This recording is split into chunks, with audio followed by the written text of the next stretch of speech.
Alright guys, we're going to do a list here of the top 10 games that I'm currently still playing and enjoying very much that didn't actually come out in 2017. What's going to be on this list? Are your favorites going to be on this list? Let's find out.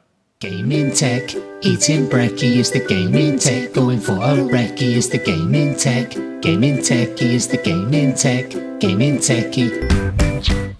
Alright guys, so we're here to do the top ongoing games that I'm still currently playing in 2017 that didn't come out in 2017. This list is not going to be in any sort of order, except for number one, which is where we're going to start. Everything else is just, there's no order to them, how I mentioned them. It's just games that I'm still currently playing that have been, doing really well, and games that I'm still currently playing that I'm really, really enjoying still.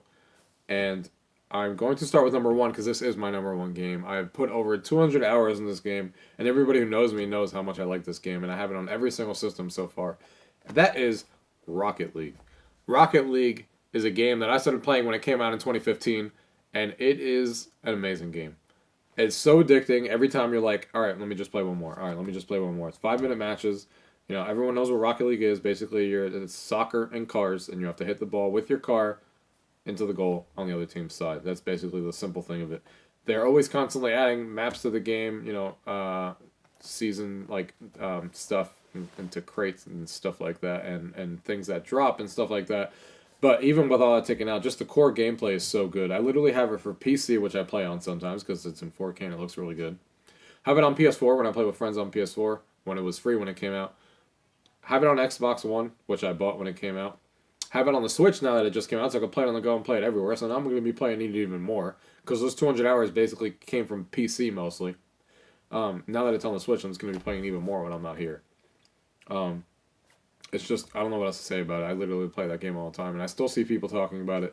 It's literally one of the best, and it's also obviously has local multiplayer, so you can play 2v2 with friends on your couch. It's literally a game that I just keep playing every day.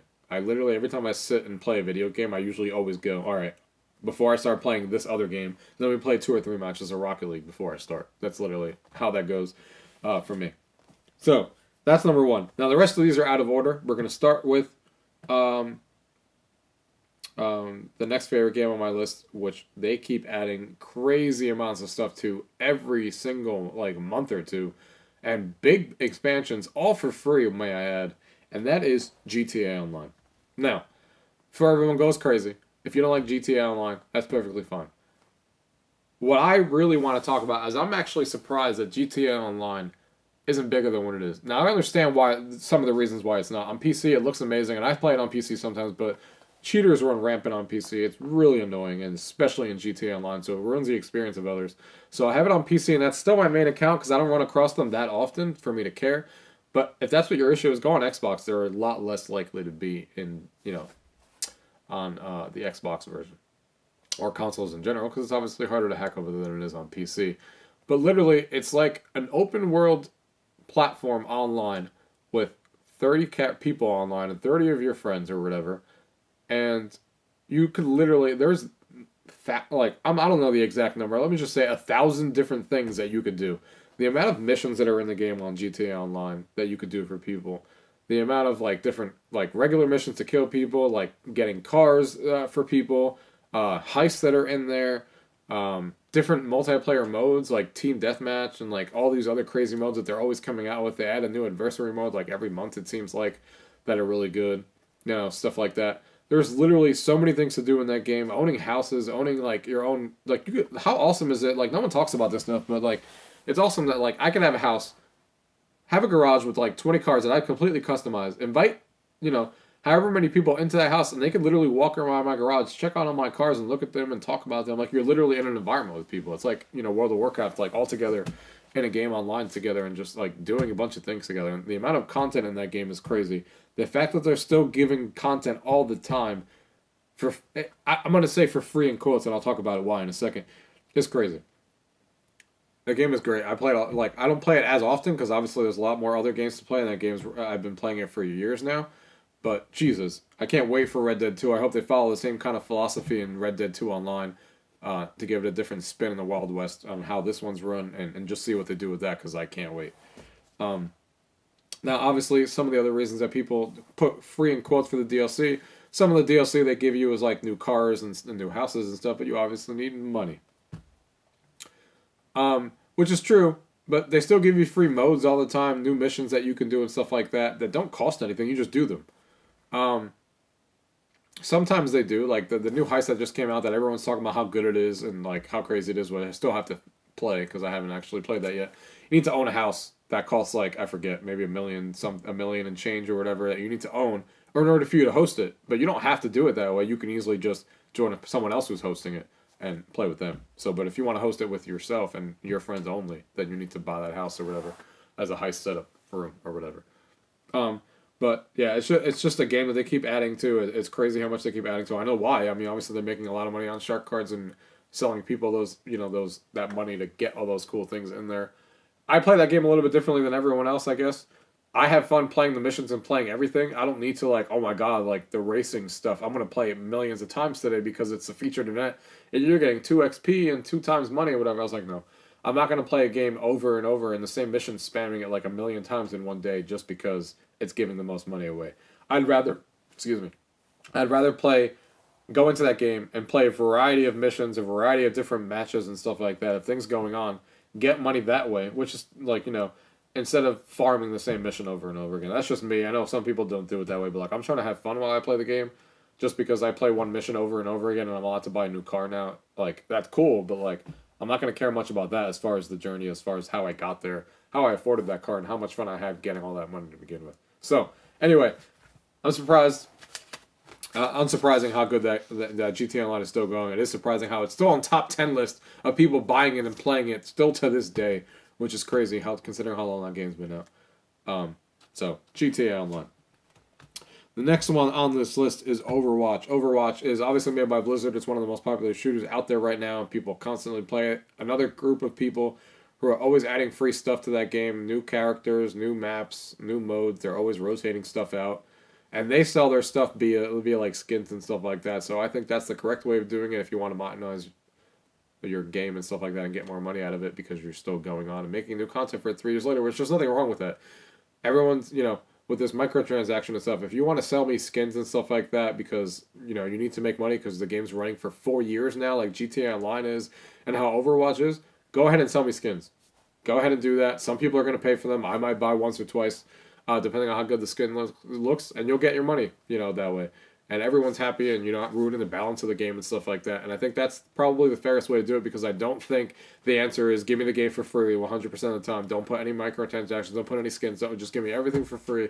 And I want this game to be amazing, and you add new content for free for the next 4 years. It's not going to happen.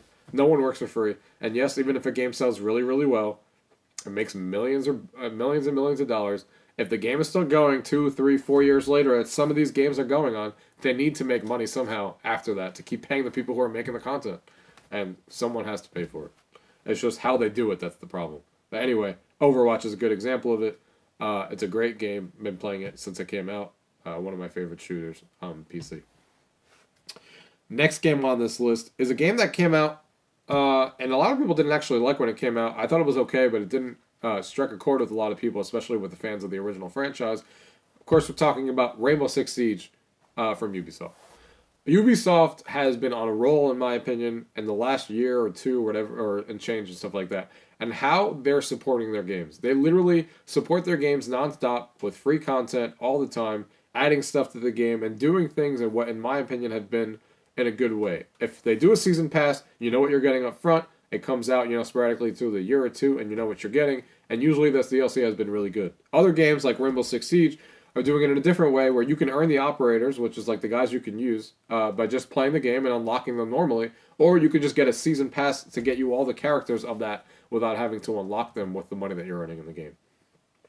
I think they're doing a fantastic job with how they're updating that game, just like all these companies basically are. And the game itself now has so many options in the maps and the terrorist mode and hunt has been really good. The team aspect in that game is really good. It's just has gotten so much better since it came out, and I think everyone agrees with that. And Ubisoft is on that trend where they just keep supporting their games and making really good games. And even if it comes out a little shaky and people don't like them, they may really listen to the community, and they're doing really well. So For a lot of the crap that Ubisoft used to get like over a year ago, that they're a terrible company and blah blah blah blah. I definitely disagree this year, and I wouldn't even say I agreed very much back then. I just thought some of their games weren't hitting great, but definitely don't agree this year. Some of their best games over the last year or two have come out from Ubisoft, and they're doing a really good job. So I hope they stick with it and doing the way they're doing. Let's talk about the next one, the next two from Ubisoft right off the bat. Since we're on the roll with them right now, we'll go to the next one, The Division. The Division is a game that a lot of people fell off on, including myself when it first came out, because it didn't have a lot of endgame content, like we talked about, and other games that are very similar to it, like Destiny 2, with people complaining about end content. And The Division keeps adding more and more stuff to do in that game every single time, and it's always all for free. Some of the stuff is for free. Let me change that. They did have a season pass as well. The latest patch that they just came out with, they're always adding changes to the game, always listening, making changes that people are talking about. I recently got back into the game. There's so much to do in the game now. It's like a little overwhelming now because there's so much thing. They just literally came out with an expansion to the actual map that came out maybe a month or two ago, that they actually expanded the map and added a whole new area to explore in the New York City map and stuff like that. So they're doing a really good job with The Division, although that came out a little shaky, and they've been gradually improving it. Ubisoft just keeps doing really good things. I hope that they come out with The Division 2 and they've learned a lot from how they've made this division and how they've gotten where they are, and keep expanding it, because I think if Division 2 comes out and it's even better or as good as how The Division is right now, and they add even more to it and add more stuff to it, I think they're going to have a home run on their hands when Division 2 releases. The next one we're going to talk about is For Honor. I really enjoyed the game. It seems like a lot of people didn't like. Some people didn't like the game. It was obviously really hard. It's got like a Street Fighter kind of like combo / system that they have in that game. I've had a lot of fun with that game. It's strictly online multiplayer only. There is no story mode or anything like that. But it's still a really fun game. And that's another game that's the same thing. It's the Ubisoft trend that's going on this show. They keep adding more stuff to the game, more modes, more things to the game that are making it better, and listening to the community, listening to what they want. So that's another game that they're doing really, really well. See, Jesus, let me speak that again. Really well with. And it's good to see Ubisoft doing what they're doing. Like I said, hopefully other publishers follow in the same suit as good as Ubisoft has done.